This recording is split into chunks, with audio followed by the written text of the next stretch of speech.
नमस्कार, मैं हरेंद्र और आज आप इस क्राइम स्टोरीज़ में 1981 की एक कहानी सुन रहे हैं जिसमें एक लड़की की शादी होती है और जिसका उम्र मात्र 13 साल रहता है। और जैसा कि आप भी जान रहे हैं कि उस समय बहुत कम उम्र में लड़कियों की शादी हो जाती थी। और लेकिन गौना जो बोलते हैं हम लोग, जिसको जब लड़की ससुराल में रहने लगती है, वह नहीं होता था। सिर्फ शादी लड़के लड़कियों को देखने के बाद जो है रिश्ता फिक्स होने के बाद उस लड़की का शादी जो है उस लड़के के साथ हो जाता है जिसके साथ तय होता है। लेकिन गौना जो है वह 18 साल के बाद ही होता था, जब लड़की का उम्र 18 साल हो जाता था। तो ऐसे ही एक 1981 में एक लड़की की शादी होती है, उसकी उम्र 13 साल होती है। तमाम रस्में, तमाम जो उन लोगों का रिवाज होता है उसको पूरा करने के बाद जो है लड़की जो है अपने घर आ जाती है, जो उसका मायके रहता है। यानी गौना नहीं होता, वह ससुराल नहीं जाती है। धीरे धीरे 17 साल लड़की की उम्र हो जाती है। कुछ दिनों के बाद उसका जो है शादी होने वाला था, यानी गौना होने वाला था और वो अपने ससुराल जाने वाली थी। और 1981-82 में जैसा कि आप जान रहे हैं, उस समय बिजली घर में उतना इलेक्ट्रिसिटी रहता नहीं था। दिन भर में 2 या 3 घंटे ही बिजली रहा करती थी और रोड पर लाइट वगैरह का भी उतना अरेंजमेंट नहीं था, या फिर लोग जहाँ रहते हैं, जिस कॉलोनी या जिस गांव में, वहाँ पर प्रकाश का उतना बेहतरीन उस समय इंतज़ाम नहीं हुआ करता था। उस लड़की की उम्र जो है 17 साल हो गई थी और 6 महीना 1 साल के बाद उसका जो है गौना होने वाला था।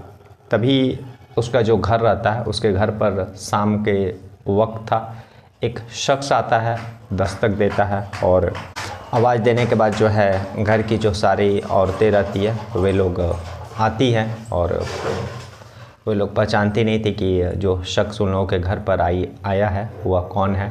तो वे लोग पूछती है, तब वह जो शख्स उन लोगों के घर पर आया था वह जैसा कि बताता है कि मैं आप लोगों का जो है दामाद हूँ।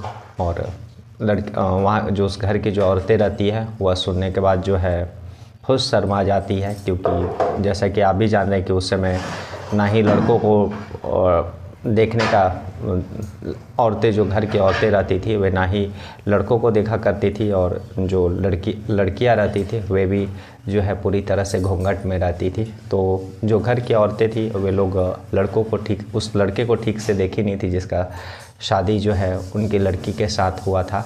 तो वे लोग भी शर्मा जाती हैं। लेकिन अब जब खुद कोई लड़का आकर के बोल रहा है कि वह उन लोगों का जो है दामाद है, मैं यहाँ से गुज़र रहा था तो सोचा कि आप लोगों से मिलते चलूँ, तो यहाँ पर आ गया आप लोगों का हालचाल पूछने के लिए। तब घर की सारी औरतें उस लड़के को, उस शख्स को अपने घर में बुलाती है।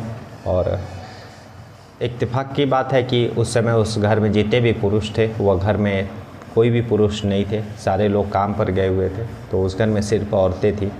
और फिर घर में उस शख्स को बुलाने के बाद उसका खातिरदारी किया जाता है और फिर यह कहा जाता है कि अब शाम भी हो गई है, कल आप अपने घर चल जाइएगा, आज रात यहीं बिता लीजिए।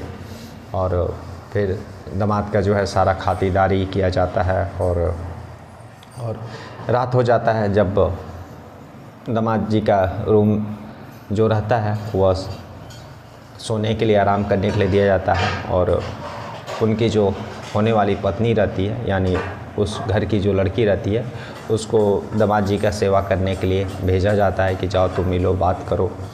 और जब वह लड़की अपने हस्बैंड के पास जाती है, बात करती है, तब उसका हस्बैंड ये बोलता है कि जो शादी में जितने भी सोने चांदी गहने जो चढ़े हैं, मतलब जो मिले हैं, उसको पहन करके आओ ताकि मैं तुमको एक दुल्हन की तरह देख सकूं। फिर वह जो है लड़की जो अपने जो सारे जेवर वगैरह आते हैं उसको पहन करके उस अपने पति के पास जाती है। और फिर जो पति रहता है वह बहुत सारे जो सोने और जेवर रहते हैं उन सभी को उसके साइज़ के हिसाब से नहीं है, या फिर जो है ठीक से साफ़ नहीं किए हुए हैं, या बोल करके खुलवा देता और यह बोलता है कि मैं घर जाऊंगा तो इसको ले करके जाऊंगा और फिर इसको साफ़ करवाने के बाद और इसका साइज़ ठीक कराने के बाद वापस ला करके दे दूंगा। तो वह सारे गहने वगैरह उतरवा देता है और रात बीत जाता है। फिर सुबह होने पर सारे लोग जो है नाश्ते का इंतज़ाम करते हैं ताकि जो दामाद, उन लोगों का जो दामाद थे वे सुबह में नाश्ता करके फिर अपने घर के लिए निकलेंगे। जब लोग उस कमरे में पहुंचते हैं तो देखते हैं कि उनका जो दामाद है वह है नहीं। तो लोग सोचते हैं कि वह टहलने के लिए निकले होंगे, लेकिन काफ़ी देर इंतज़ार करने के बाद जो है वह शख्स जो है वापस नहीं आता है। उनके जो दामाद रहते हैं वह घर में नहीं आते हैं। तो वे लोग सोचते हैं कि शायद हो सकता है उधर से ही वो अपने घर चल गए होंगे। और इन लोगों के मन में तरह तरह के जो ख्याल रहते हैं वह भी उठने लगता है। औरतें सोचती हैं कि शायद उनके खातिरदारी में कुछ कमी हो गया हो, इसीलिए शायद वह गुस्सा करके चल गए हों। लेकिन जब दोपहर बीतता है तब वह जो लड़की है वह अपनी माँ से जाकर ये बोलती है कि मेरे जो सारे गहने थे रूम में, वह कोई भी गहने अपने स्थान पर नहीं है। और फिर औरतें पूछती हैं कि कल रात को तो तुमने पहना था। तो उन्होंने वह लड़की पूरी सारी बात बताती है कि जो दामाद जी रहते हैं वे खुद बोले थे कि पहन कर क्या, और बहुत सारा गहनों का जो है साइज़ छोटा हो रहा था जैसा कि वो बोले, और इसलिए वे जो है खुलवा दिए थे और बोले थे कि मैं ले कर के जाऊँगा और इसको बनवा करके फिटिंग करवा करके ला दूँगा। तो इसलिए वह ले जाने वाले थे। लेकिन अब औरतों को यह बात पता चलता है और जब उनकी लड़की खुद यह बात बताती है तो वे भी, अब उनको समझ में नहीं आ रहा था कि वह रोएं कि चुप रहें। और इसके बाद फिर जो है उस घर के जितने भी पुरुष रहते हैं वे लोग घर पहुंचते हैं। और जब घर पहुंचते हैं तो घर के सारी महिलाओं को बुलाते हैं और बोलते हैं कि, और घर के पुरुषों के साथ जो एक शख्स भी आया रहता है और वे पुरुष बोलते हैं कि देखो तुम लोग इनको पहचान रही हो क्या। तो महिलाएं जो बोलती है वे तो हम लोग तो नहीं पहचान रहे हैं। तब जो घर के पुरुष रहते हैं वे बताते हैं कि हम लोगों के दामाद हैं और यहीं से गुज़र रहे थे तो मैंने इनको पकड़ के लाया है। और हम लोगों के घर तो अभी आने के लिए राज़ी नहीं हो रहे थे, लेकिन हम लोगों ने इनको पकड़ा और इनसे रिक्वेस्ट किया कि हम लोगों के घर चलिए। तो फिर ये हम लोगों के साथ आए हैं। फिर जो है उस घर के जो पुरुष रहते उनके साथ जो है जो शख्स जो उन लोगों का असली दामाद रहता वह आया रहता है, वह फिर जो है नाश्ता चाय पीने के बाद जो है वापस जो है चल जाता है। और उसके जाने के बाद जो है घर की औरतें जो है अपने जो घर के पुरुष रहते हैं उन लोगों से वो सारी बातें बताती है। कुछ दिन पहले भी दामाद जी आए थे और एक रात यहाँ बिताए और सारे गहने वगैरह लेकर के चल गए हैं। तो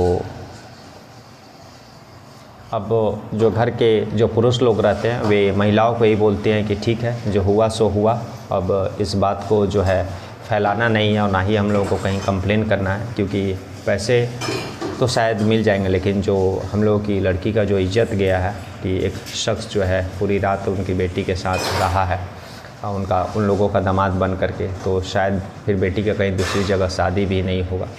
तो यह सारी बातें होने के बाद जो है वे लोग उस बात को दबा देते हैं। और लेकिन उसी जोधपुर और बाड़मेर जो ज़िला रहता है वहाँ पर इस तरह की और भी घटनाएं होती है कुछ दूरी पर, और लेकिन लोग जो है कंप्लेन नहीं करते हैं क्योंकि उन लोगों को अपनी इज्जत का डर रहता है कि शायद पैसे तो मिल जाए लेकिन जो इज्जत जो उन लोगों का है, उन लोगों का लड़की का, कि एक कोई शख्स है उन लोगों का दामाद बन करके आया और जो है एक दिन उनकी बेटी के साथ बिताने के बाद फिर जो है घर का सारा जेवरात सोना ले करके भाग गया, तो शायद उन लोगों का जो बेटी का शादी फिर दूसरी जगह तय नहीं हो पाएगा। और इसके कारण जिस शख्स के साथ भी यह घटना होता था वह पुलिस कंप्लेन नहीं करता था, बल्कि पैसे का लॉस को बर्दाश्त कर लेता था और अपनी इज्जत के कारण वह चुप मुँह बंद रखता था। फिर कुछ दिन के बाद उस गांव में जो जोधपुर बाड़मेर है वहाँ पर ऐसा ही होते रहता है। लेकिन जो कुछ लोग जो हिम्मत करके यह बोले कि ठीक है हम लोग अपने बेटी के साथ जो हुआ वह बात पुलिस को नहीं बताएंगे, लेकिन जो गहने चोरी हुए, जो सामान घर से चोरी हुए, जो पैसे चोरी हुए, उसका कंप्लेन तो हम लोग कर सकते हैं। तो कुछ एक आध दो लोग आगे आए और उसी बाड़मेर ज़िला के जो पुलिस स्टेशन है वहाँ पर इसकी कंप्लेन करते हैं कि एक शख्स आता है और उन लोगों का जो घर से दामाद बोल करके जितने भी सोने चांदी जेवरात रहते हैं वह सारा जो है वह चोरी करके निकल जाता है। केस का इन्वेस्टिगेशन करने लगी, उस शख्स को पकड़ने का तैयारी करने लगी और तभी जो है उस गांव के जो लोग भी एक्टिव हो गए। एक शाम जो है उस गांव में एक अनजान शख्स टहलते हुए दिखाई दिया, तो कुछ लोग पुलिस को इन्फॉर्म किए और पुलिस के आने के बाद जो है उस शख्स को पुलिस उठाती है और फिर पुलिस स्टेशन ले जाती है। तब कड़ाई से पूछताछ में वह अपना जुर्म कबूल करता है और अपना नाम जो है वह जियाराम बताता है। और वह बताता है कि बहुत समय पहले उसको पैसे की ज़रूरत थी और पैसे की ज़रूरत पूरी करने के लिए वह इस रास्ते में आया और उसको यह लगा कि इस तरह से लोगों का जो है अगर मैं दामाद बन करके जाऊंगा और पैसे सोने चांदी जेवरात जब मैं चोरी करके वहाँ निकल जाऊंगा तो लोग अपनी इज्जत के खातिर जो है पुलिस में कंप्लेन नहीं लिखाएंगे और मैं पुलिस से बच जाऊंगा। तो यह सोच और पैसों के कारण, पैसों की उसको ज़रूरत थी, इसलिए उसने इस तरह के जुर्म में वह शामिल हुआ। इस तरह के जुर्म वह करते रहा और उसने खुद पुलिस के सामने लगभग 250 ऐसी जो है दुल्हन बताया, 250 ऐसे शादी के घर बताए जहाँ पर उस लड़की की शादी हो गई थी लेकिन गौना नहीं हुआ था, गौना होने वाला था। और उस घर उन लोगों का दामाद बन करके जाता था और एक रात ठहरता था और दूसरी अगली सुबह ही वह सारे सोने चांदी जेवरात लेकर के वहाँ से भाग जाता था। और लोग जो है अपने घर की इज्जत के कारण, अपनी बेटी की इज्जत के कारण पुलिस में कंप्लेन नहीं करते थे, इसलिए इस तरह के जो मामले पुलिस में दर्ज नहीं हुए।